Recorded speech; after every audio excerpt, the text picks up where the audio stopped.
지난주에 우리는 세상으로부터 오는 지혜와 땅에서부터 오는 지혜, 이 두 가지 지혜에 대해서 살펴보았습니다. 이 세상에서부터 오는 지혜는 세상적이고 정력적이고 귀신적이다 이랬습니다. 이 지혜의 특징이 뭐냐 하면 시기와 다툼과 요란과 모든 악한 일이 생깁니다. 그러나 이에 비해서 위로부터 난 지혜는 성결하고 관용하고 양순하며 긍휼과 선한 열매, 그리고 편견과 거짓이 없다고 했습니다. 그러다 보니까 여기에서 화평의 열매가 맺습니다. 그러므로 참된 믿음의 사람들은 세상의 지혜가 아니라 하늘로부터 온 지혜를 쫓아서 살아야 될 줄로 믿습니다. 오늘부터는 야고보서 4장을 하겠는데, 이 4장은요 3장에서 말한 땅의 지혜에 대한 그 말씀의 연결로서 성도들 간의 갈등과 해결 방법에 대해서 설명해 주고 있습니다. 호세아서 4장 6절에 보면 내 백성이 지식이 없어서 망한다고 했습니다. 또 너희들이 내 지식을 버렸기 때문에 나도 너희를 버리겠다고 말씀하십니다. 여기서 지식이란 게 뭡니까? 하나님을 아는 지식을 말합니다. 하나님을 아는 지식이 곧 우리가 생각하는 지혜입니다. 이 시간 우리는요 지난 한 주간을 위로부터 난 지혜를 쫓아 살았는지, 아니면 땅의 지혜를 쫓아서 싸움과 다툼, 마음속에 그런 갈등 속에서 살았는지 스스로 질문하면서 오늘 말씀을 들으시기 바랍니다. 1절을 다시 한번 읽어보겠습니다. 시작. 너희 중에 싸움이 어디로부터 다툼이 어디로부터 나느냐? 너희 지체 중에서 싸우는 정욕으로부터 나는 것이 아니. 오늘 야고보가 너희 중에 싸움과 다툼이 어디로부터 오느냐 이렇게 묻고 있는데, 이것은요 야고보가 싸움과 다툼이 어디서부터 오는지 몰라서 물은 것이 아닙니다. 분명히 알고 있지만 이 문제에 대해서 너희들이 생각하기를 원한다라는 뜻으로 질문하는 겁니다. 우리말 성경에는 생략되어 있는데 원어에서는 1절에 어디로부터 나느냐 그 질문 뒤에 여기서부터가 아니냐 이 말이 들어가 있습니다. 그러니까 이 질문의 핵심은 뭐냐 하면 싸움과 다툼이 생긴 원인이 무엇이냐를 묻고 있는 겁니다. 사람들이 싸우고 다투는 데는 여러 가지 원인이 있겠지만 결국 한 가지로 집약해서 말할 수가 있습니다. 그 원인이 한 가지라는 겁니다. 그래서 이 질문 뒤에 바로 여기서부터가 아니냐 이렇게 되물은 겁니다. 여기서부터가 무엇을 말하는 것인지 하반절에 나오는데 바로 너희 지체 중에서 싸우는 정욕으로부터, 이것이 바로 답입니다. 여기서 정욕이라는 말은 지난주에도 말씀드렸지만 성적인 욕망을 가리키는 게 아닙니다. 자기 마음대로 하려는 것, 싸움과 다툼의 근본 원인이라고 지적되는 것이 바로 정욕입니다. 사람들 중에는요 자기 마음대로 하지 않으면 직성이 풀리지 않는 사람이 있어요. 그런 사람들은요 남을 휘둘려야지 만족을 느낍니다. 교회 안에도 예외는 아닙니다. 그러나 교회 안에서 자기 주장만을 고집하면 싸움의 원인이 됩니다. 선한 뜻이라고 하면서 자기 마음대로 하려는 건 역시 자기를 만족시키는 정욕입니다. 그럼 그 정욕이 어디서부터 시작됩니까? 조금 전에 말씀드렸듯이 너희 지체 중에 싸우는 정욕으로부터, 이것이 바로 문제의 해결점입니다. 지체하니까 보통 우리는 우리 한 사람 한 사람을 교회의 지체다 이렇게 말하잖아요. 그런데 여기서 말한 지체는 교회 안의 지체를 말하는 게 아닙니다. 우리 몸속에 싸우는 정욕을 말하는 겁니다. 그러니까 우리가 지체 그러면 손, 발, 눈, 코, 입, 이것이 다 우리 몸의 한 지체인데, 눈은 눈이 하고 싶은 대로, 입은 입대로, 다리는 다리대로 각자 만약에 하고 싶은 대로 한다고 생각해 보십시오. 그러면 우리가 한 몸을 이룰 수가 없는 것과 마찬가지로 우리가 신앙적으로 살려고 하면은요 내 안에서 하나님을 따르려는 마음과 세상의 즐거움을 추구하려는 욕심이 누구나 있습니다. 그런데 손은 손이 하고 싶은 대로, 다리는 다리가 가고 싶은 대로 하면은 한 사람의 정상적인 역할을 감당하지 못하는 것과 마찬가지로 우리는 늘 세상과, 특히 믿는 사람은 세상과 하나님 사이에서 갈등하는 것이 정상입니다. 그런데요, 어떤 사람이 나는 그런 갈등 없이 편하게 산다 이렇게 말하고 있다면, 엄밀히 말하면 그 사람은요, 내 자신의 즐거움을 추구하며 내 마음대로 살아간다는 것의 확증인 겁니다. 따라서 자기 안에서 즐거움을 추구하는 그 욕심이나 정욕, 이기심이 오늘 야고보가 말하는 싸움과 다툼의 근본적인 원인이 되는 겁니다. 그런데 사람들은요, 영악해서요, 이 추악한 이기심을 보기 좋게 포장합니다. 신앙적인 이유를 갖다 붙이고 때로는 진리를 위한다는 명분으로 포장합니다.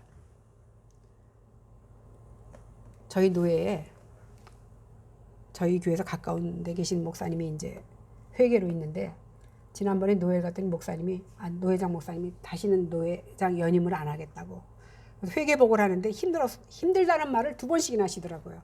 근데 이제 그분하고 같이 오다가 차 안에서 얘기하시는데, 자기는 목사님, 이제 노회장 목사님이 뭘 지출해야 되냐면 형편이 안 돼서 안 됩니다.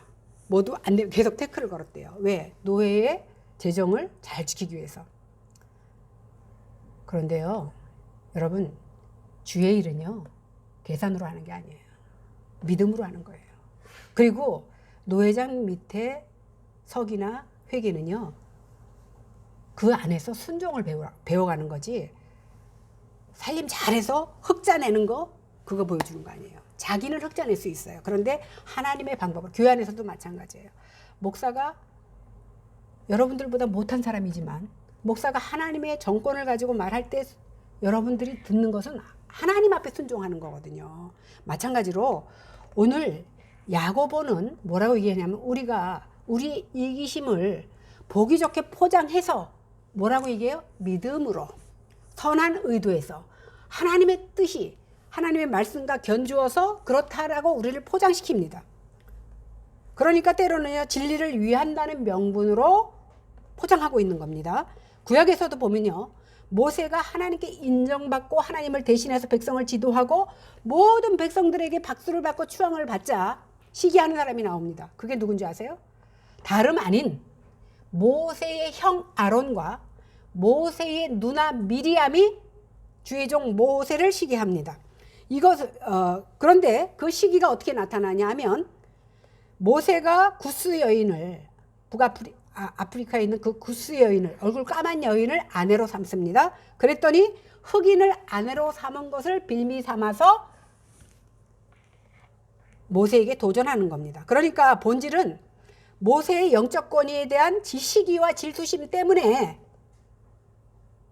그에게 도전하는 겁니다. 겉으로는 왜 네가, 동생을 향해서 왜 네가 구스 여인과 결혼을 했느냐라는 것을 핑계로 삼지만, 사실은 모세의 영적 권위에 시기와 질투하는 겁니다. 그러니까 그 선하고 아름다운 말로 포장했을 때 인간은 속을 수 있지만 하나님은 속지 않습니다. 그 마음의 중심이 무엇인지를 하나님은 아시기 때문에 미리암과 아론에게 징계를 하시는데 어떻게 하십니까? 문둥병을 바라게 하셨습니다. 이 두 사람은 어떻게 생각했냐면, 우리도 너와 똑같이 하나님의 종이다, 우리도 하나님의 말씀을 받는다, 이렇게 생각하며 모세의 권위에 도전한 겁니다. 이들의 잘못으로 인해서 이스라엘의 회중이 가나안 땅을 향해서 행진하고 있었는데 일주일 동안 꼼짝도 못하고 있었던 것을 우리는 잘 알고 있습니다. 오늘날뿐만 아니라 교회 역사를 보면 교회 안에는 수없이 다툼과 분란이, 그리고 싸움이 일어나고 있었습니다. 거의 대부분 경우 보면은요, 교회와 교단이 갈라지는 게요, 다 하나님의 뜻이라고 말하고 있지만 사실은 자기의 이기심, 자기의 시기와 질투, 내 속에 있는 욕망 때문에 결국은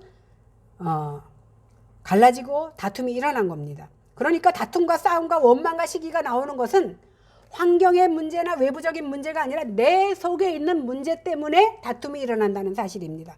만일 환경이 문제라면 예수님의 제자들이 감옥에서 찬송했습니다. 그 어려운 환경에서 어떻게 찬송이 나옵니까?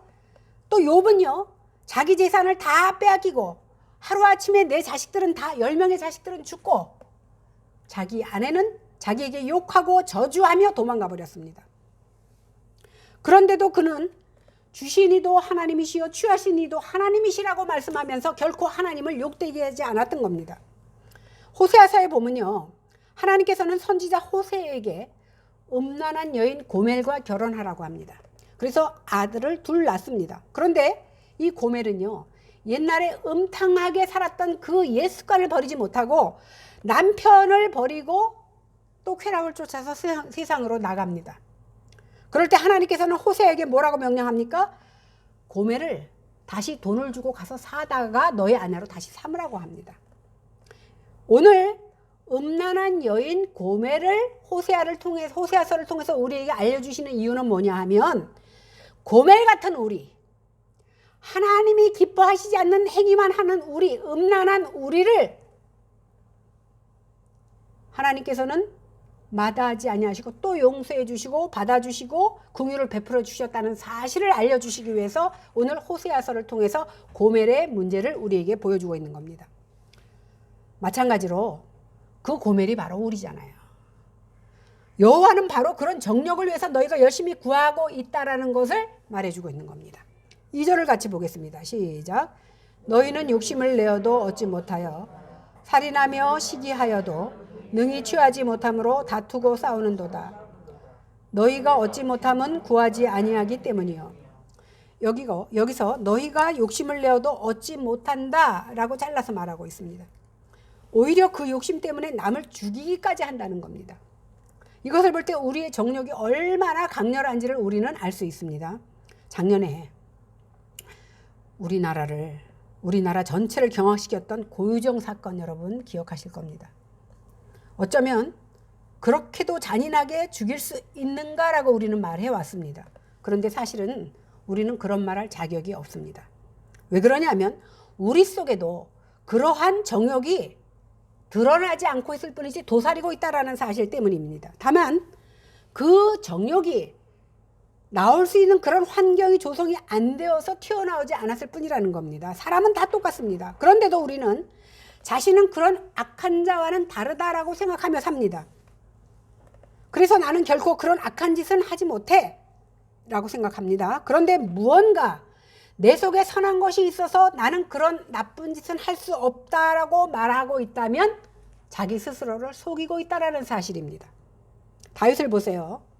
대부분 다윗을 많이 존경해요. 이스라엘 사람들은 특히 다윗 왕을 굉장히 존경하는데 자기는 천하의 율법을 지키고 바르게 사는 사람인 줄 알았습니다. 본인 스스로.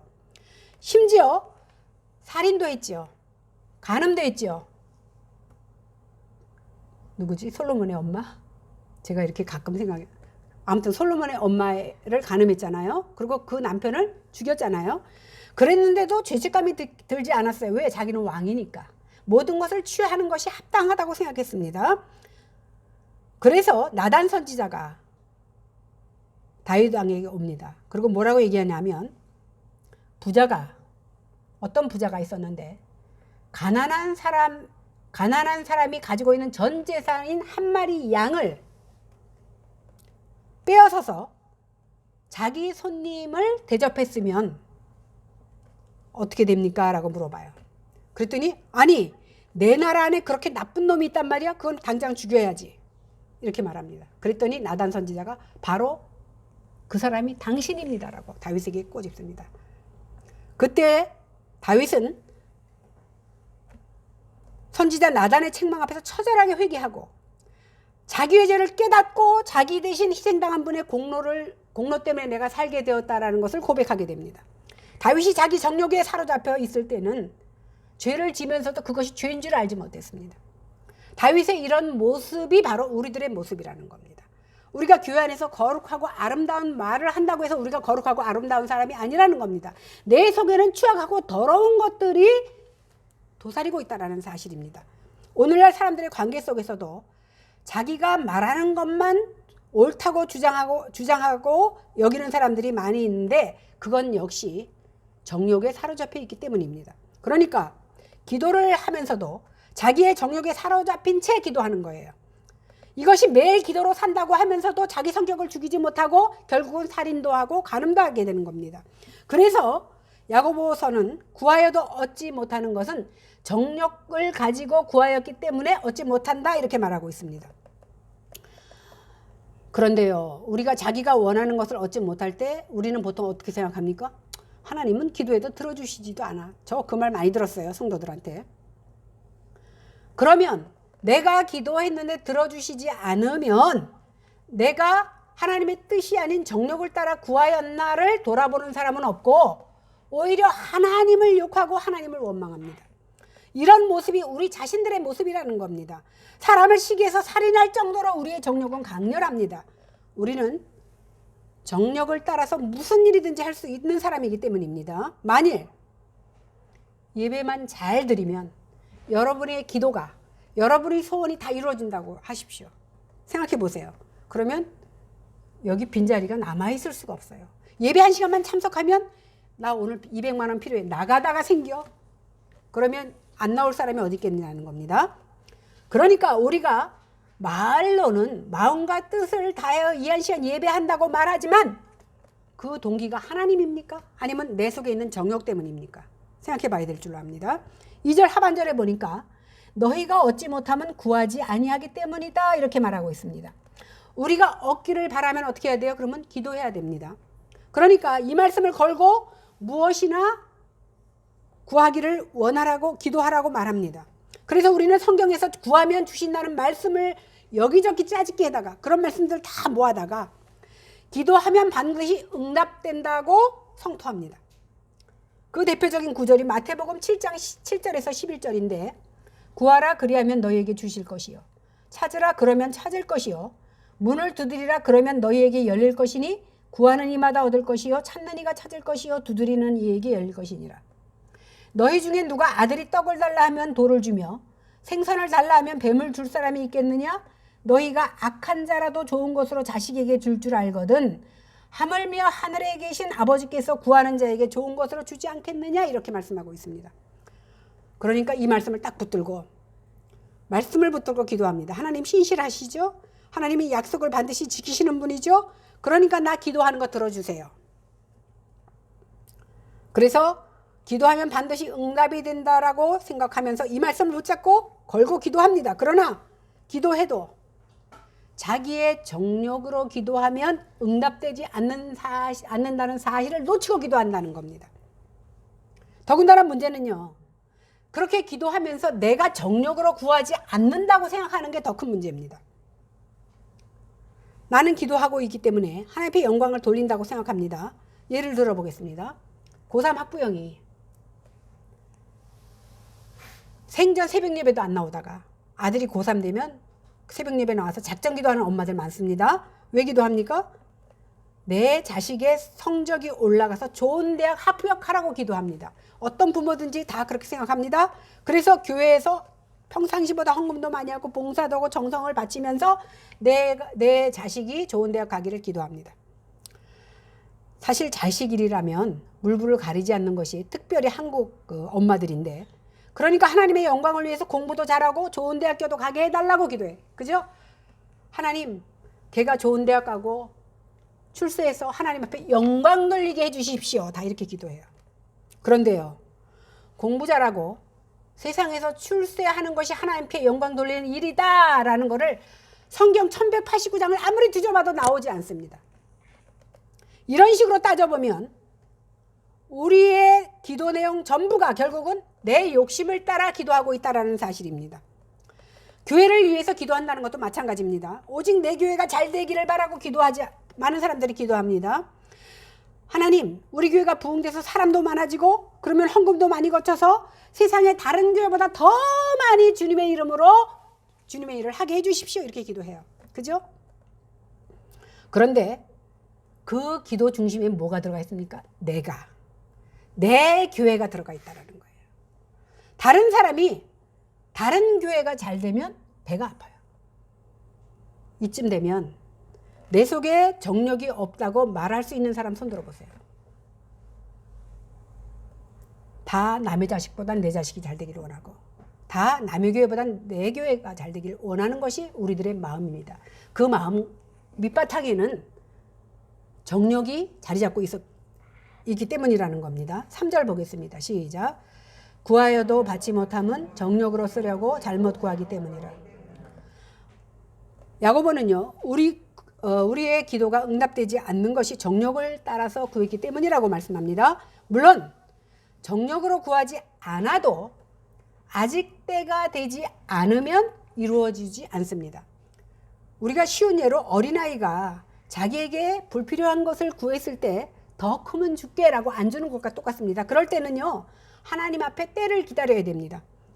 우리는 우리의 기도가 응답되지 않을 때 혹시 나의 기도가 정력을 따라 구하는 것이 아닌지를 되돌아볼 수 있는 그런 믿음이 우리 가운데 있어야 됩니다. 내가 기도하고 있지만, 하나님의 이름으로 기도하고 있지만, 하나님의 영광을 위한다는 명분하에 기도하고 있지만, 이것이 나의 정력인지 하나님의 뜻을 따라 구하고 있는 건지를 우리는 돌아보고 살펴봐야 하는 겁니다. 우리의 정력이 얼마나 강렬한지 기도도, 예배도, 성경도, 하나님도, 예수님까지도 다 이용해 먹습니다. 그러다 보니까 우리의 정력이 결국 하나님을 십자가에 못 박아 죽이게 된 거예요. 내 정력 때문에. 이런 말씀을 듣다 보면 대부분의 사람들이 그러면 뭘 갖고 기도하라는 거야? 뭘 갖고 기도하는지 생각이 안 납니다. 우리는 하나님의 영광을 위해서 기도한다고 하지만 사실은 나도 모르는 사이에 자기 정력을 따라 구하고 있다는 겁니다. 우리는 우리의 간구가 하나님 앞에 바른 기도인지 아닌지를 살펴서 이제부터라도 하나님의 뜻이 이루어지도록 바르게 기도해야 됩니다.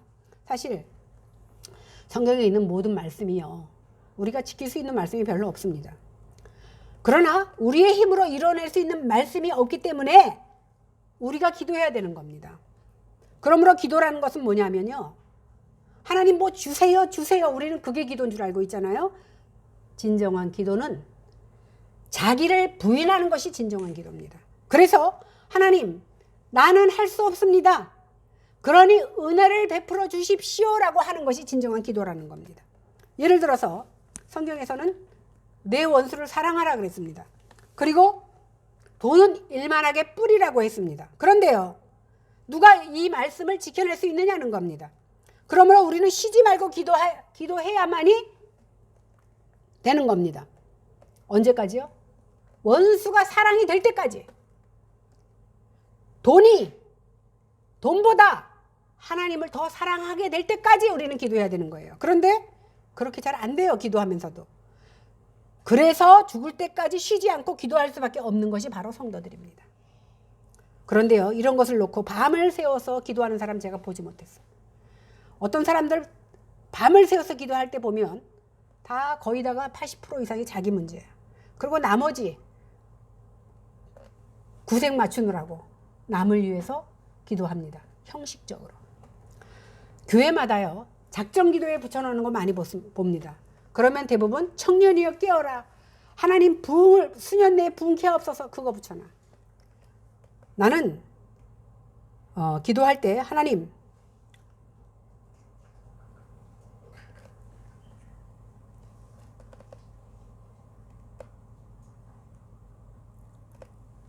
내게 있는 것으로 만족하며 자족하며 감사하게 해달라는 기도 제목을 붙여놓고 기도하는 교회를 본 적이 없어요. 전부 우리 교회 발전, 부흥, 그걸 위해서 기도합니다. 우리가 세상에서는 가난해도 정말 하나님 앞에 믿음으로 부요한 자가 되게 해달라고 기도하는 거 잘 듣지 못했어요. 오직 자기와 자기 교회의 부흥을 위해서 뜨겁게 기도합니다. 이것도 따지고 보면 자기 정력을 위해서 기도하면서 성경을 인용해서 정력이 아닌 것처럼 교묘하게 위장하고 정력을 정당시하는 모습입니다. 하나님께서는 우리 한 사람 한 사람이 진정으로 주님의 뜻에 맞추어 살기를 원하십니다. 그러지 못하니까 시간을 내서 기도하고 악을 쓰며 부르짖어도 기도가 응답이 안 되는 겁니다. 왜? 내 속에 있는 정욕을 깔고 기도하니까 하나님께서 들어주지 않는다는 사실입니다. 4절을 보겠습니다. 시작. 가늠한 여인들아, 세상과 벗된 것이 하나님과 원수됨을 알지 못하느냐. 그런즉 누구든지 세상과 벗이 되고자 하는 자는 스스로 하나님과 원수되는 것이니라.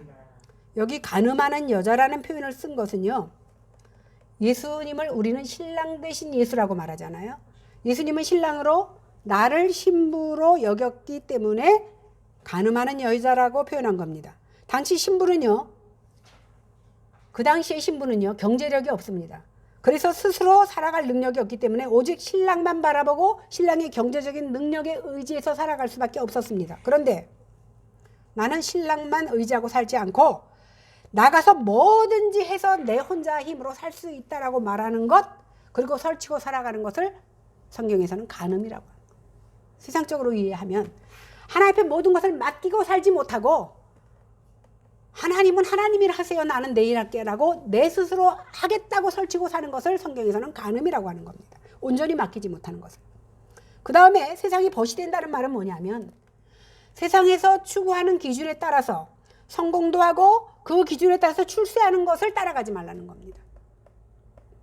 성경에서 말하는 세상이라는 것은요, 세상의 가치와 모든 것들이 하나가 되어서 조직화되어 있지만 빠진 것이 있습니다. 하나님은 제외한 것. 그러니까 세상과 벗이 되어서 살려고 하는 사람들은요, 바라는 것도 다 자신의 목표를 이루기 위한 수단으로 바라고 있는 겁니다. 이게 세상과 벗된 겁니다. 그런데 성경에서 세상과 벗되는 것은 하나님이 그를 원수로 여긴다는 사실도 깨닫지 못한다는 사실을 우리는 기억해야 돼요. 그래서 뒷부분에서 강조합니다. 세상과 벗되어서 세속의 방법대로 살아가는 것은 스스로 나는 하나님과 원수 맺겠다라는 말과 똑같습니다. 그렇게 하나님과 원수됨을 자처하면서 살아가면서도 교회 나오면 뭐라 그래요? 하나님 복 주세요. 사업 잘 되게 해주세요. 내 자식 잘 되게 해주세요. 아니, 나가서 세상의 방법으로 사는 것은 하나님과 원수 된다 그랬는데 하나님, 나는 하나님과 원수 되겠습니다라고 선언해 놓고 교회 나와서는 복 달래. 내가 하나님이라도 그 복 주겠습니까? 그런데 우리는 어떻습니까? 예수를 잘 믿으면 세상에서 잘 된다고 믿어오지 않았습니까? 그러다 보니까 예수를 잘 믿어야 복을 받는다고 나가서 전도합니다. 그런데요, 이와 같은 것은 마귀가 예수님께 유혹한 내용입니다. 마태복음 4장에 보면 예수님께서 공생애를 시작할 때 마귀는 자신의 말만 잘 들으면 온 우주 세상 만물을 다 그 영광을 너에게 주겠다 그랬어요. 예수님께. 그러나 예수님께서는 마귀의 유혹을 물리치고 택한 길이 무엇입니까? 십자가를 지고 죽는 길을 택하셨습니다. 그러므로 교회가 세상의 복을 빌어주고 세상을 사랑하게 가르친다면 하나님과 원수되게 가르치고 있는 거예요. 그런데 지금 많은 교회들이 하나님의 말씀의 정도를 가지 못하고 세상과 짝하도록 가르쳐주고 있다는 거예요. 너 열심히 나와서 기도하면 복 받아. 헌금 많이 하면 무슨 축복 받아. 교회 열심히 나오면 건강에 축복 받아. 성경이 말해주고 있지 않은 것을 성도들의 귀를 즐겁게 하기 위해서 그렇게 가르치고 있다는 겁니다. 그것이 바로 세상을 사랑하게 가르치는 것이고 하나님과 원수되게 가르치고 있다는 사실입니다. 오늘날 교회가 성도들이 세상을 사랑하는 것이 바로 간음하는 것입니다. 세상과 벗되는 것이 하나님과 원수되는 것이요, 누구든지 세상과 벗되고자 하는 자는 스스로 하나님과 원수 맺는다는 사실입니다. 이제 우리는요, 내가 세상과 벗되고 하나님의 원수로 선언하고 살아갈 것인지, 아니면 이 세상의 풍조를 따르지 않고 세상과 원수되어서 하나님의 벗으로 살아갈 것인지를 선택해야 됩니다. 그래서 사도 바울은 뭐라고 그랬습니까? 내가 세상에 대하여 못 박혔고 나도 세상에 대해서 그러다. 세상도 나를 못 박았고 나도 세상에 대해서 못 박았다는 거예요. 그러니까 서로 이것이 바로 하나님이 원하시는 바입니다. 그런데 말씀은 알지만 말씀 따로 나 따로. 왜? 내가 육신을 입고 있는 동안 세상에 살아야 되기 때문에 그렇게 살아야 된다고 스스로를 합리화하고 있습니다.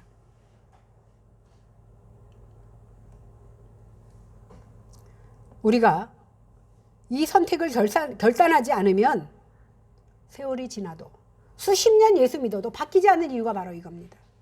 하나님의 뜻을 바로 알지 못하니까, 그리고 내 정욕으로 구하는 세상이 아직도 미련을 가지고 잡고 있으니까 수없이 예수를 믿고 교회 나와도 우리 신앙생활에 아무런 성장이 없는 겁니다. 성숙이 없으면 행복하지 않습니다. 그러니까 세상의 것이 주어져야 행복하다고 느껴지는 가짜 행복에 중독되어서 헤어나오지 못하게 되는 겁니다. 세상으로 인한 그 행복, 가짜 행복입니다. 언젠가는 깨질 행복입니다. 행복은요, 신앙이 성숙한 만큼 느껴지는 겁니다. 또 하나, 성숙하지 않으면 하나님을 제대로 섬길 수가 없습니다. 하나님은 지금도 우리와 벗되시기를 원하고 손 내밀고 계십니다. 두드리고 계십니다, 도리어. 그러나 우리는 잠깐만요. 나는 아직도 세상 가운데서 세상과 짝하고 살아야 될 시기랍니다 라고 말하고 있다면 여러분 마음에 결단하시고 하나님이 내민 손을 잡으시기 바랍니다. 말세지 말인 지금 이 세상은요, 공중의 권세 잡은 마귀가 휘두르고 있습니다. 그 가운데 우리는 하나님의 자녀로 선택을 받았습니다. 그렇기 때문에 신앙생활 한다는 게, 제대로 한다는 게 쉬운 건 아닙니다. 그럼에도 우리가 믿지 않는 자와 구별된 모습으로 살아야 되는 이유가 뭐냐 하면, 나를 위해서 이 세상에 오셔서 십자가에서 몸 버리고 피 흘려 주신 그 예수님처럼 우리도 세상에서 죽어져야 되고 영원한 하나님 나라를 소망하며 거룩한 나그네로 살아야 되기 때문입니다. 이 시간 우리가 주님을 믿고 믿음으로 산다고 하지만 세상과 짝하는 삶을 살고 있지 않은지를 돌아보시는 여러분들 되시기를 바랍니다. 그래서 성령 하나님께서 우리에게 은혜를 주셔서 오직 하늘을 소망하고 우리 속에 있는 정욕을 쫓아 살지 않게 하여 오직 주님만 따라가는 저희들 되기를 바랍니다. 세상과 벗되지 않게 하시고 하나님의 원수로 행하지 않게 하여 주시기를 원합니다. 오직 우리로 세상보다 우리 주님을 사랑해서 영원한 하나님 나라를 소망하며 하나님의 뜻을 따라 살아가는 저와 여러분들이 되시기를 주님의 이름으로 간절히 축원합니다. 기도하겠습니다. 하나님, 오늘 야고보서를 통하여 우리에게 허락하신 귀한 말씀을 우리가 깨달을 수 있도록 지혜를 허락하여 주시기를 원합니다. 그거 내가 수십 번 들었던 얘기야. 그리고 나와 상관없는 말씀으로 받을 것이 아니라 오늘 주신 이 말씀을 붙들고 일주일 동안 기도하게 하시고 이 말씀이 나의 말씀이 되어서 뼛속 깊이 박힐 수 있게 도와주시고 그 박힌 말씀으로 우리가 변화되어 기도할 수 있는 저희들 되게 하여 주시옵소서. 오늘 알았습니다. 왜 열심히 기도했는데도, 왜 열심히 부르짖었는데도 하나님께서 들어주시지 않는지를 알았습니다. 왜? 내 속에 하나님의 뜻은 뒤로 하고 내 정욕으로 구했기 때문인 것을 오늘 알았사오니 이제 하나님의 뜻을 깨닫는 저희들 되게 하여 주시어서 세상 사람들이 다 그렇게 기도해. 믿는 장로도 믿는 권사도 그렇게 기도해. 그거 무슨 소용이 있습니까? 하나님께서 하라고 하시면 할 수 있는 믿음이 우리에게 있게 하여 주시옵소서. 감사드리며 예수님 이름으로 기도했습니다. 아멘. 찬송가 630장입니다.